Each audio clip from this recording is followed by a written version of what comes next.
Good afternoon, folks. We're down here in Middle Georgia again. We're going to try to do a little bit more filming. I had several people asking me to do some more films, so we're going to give it a shot. We got a nice little 42 by 45 inch diameter poplar log that my regular wide mill, I don't have a wide head on my sawmill, so I can't get this one to fit through. But we're going to cut this bad end off where the notch, felon notch is at. Get rid of this tear out, because there's some tear out going in here.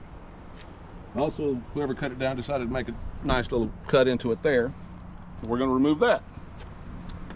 Well, we're going to get this end squared off, and then we're going to split this log in half. This is a MS661 steel chainsaw with a 48-inch bar on it. And y'all going to get to see how things are happening around here. Stick around. I cut from this side of the log that go around, primarily because there's dirt from where the log was laying on the ground, different locations. And by cutting from this side, I ain't dragging the dirt through the cut. The more dirt you drag through the cut, then the more it's going to dull your chainsaw chain. So by doing it this way, minimizes all of that.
Alright, I went ahead and started the chainsaw a little bit just so y'all can have an example or see how I plan on cutting this.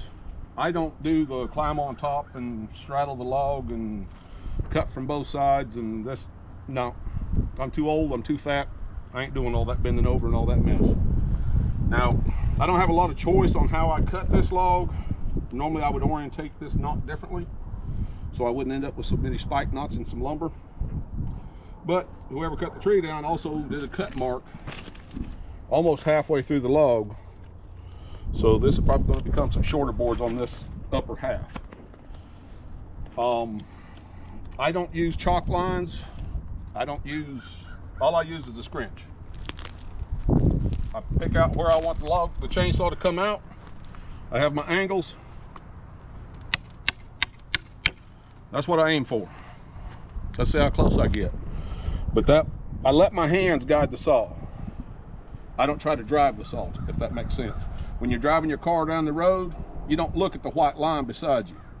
You don't look at the yellow line beside you. You look at where you're going. I drive the chainsaw the same way. I aim for that. If you have lines on there, you're going to try to follow them, and it ain't going to do you much good. You're going to end up with waves and everything else.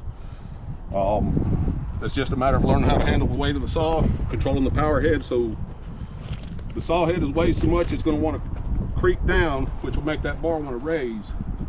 So you got to compensate for that, and you just got to make sure your hands are straight and guiding towards that scrunch as you're feeding this saw through. Y'all stick around, watch what happens.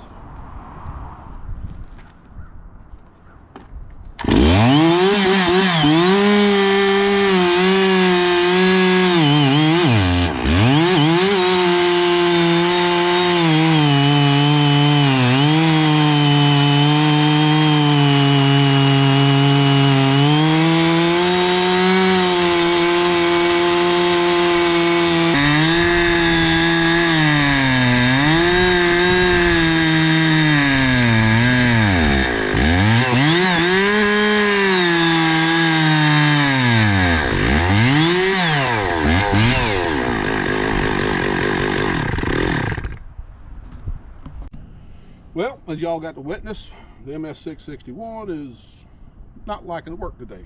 So we throwed the bar on the 500i.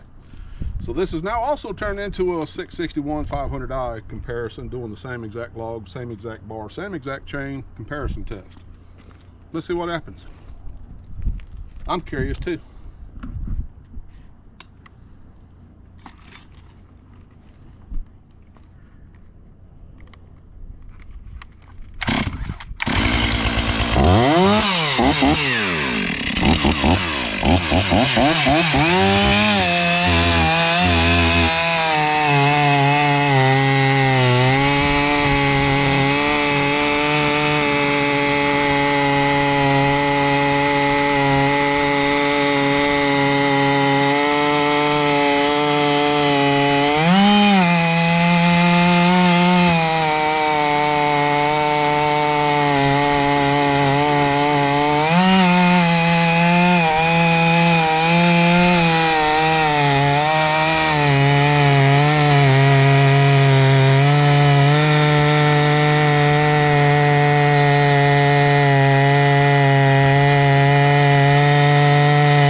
That come out pretty close, didn't it, folks? I think I was off by a ½ inch, maybe a quarter. Anyway, that's the way I do it. Tune in tomorrow. We're going to cut it up into 1/12s. As you can see, I ain't done a whole lot of it. Started here with the somewhere in this vicinity with the 500. I'm not used to its weight. I don't know if I've burned 5 tanks of gas through it or not, but I had a little dip right there that I corrected, and then we shot on out. But it's not the end of the world. It's got to go through the edge or get trimmed up anyhow. Let's y'all take a walk around it. We're gonna bust her open and let y'all see what it looks like.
Right here.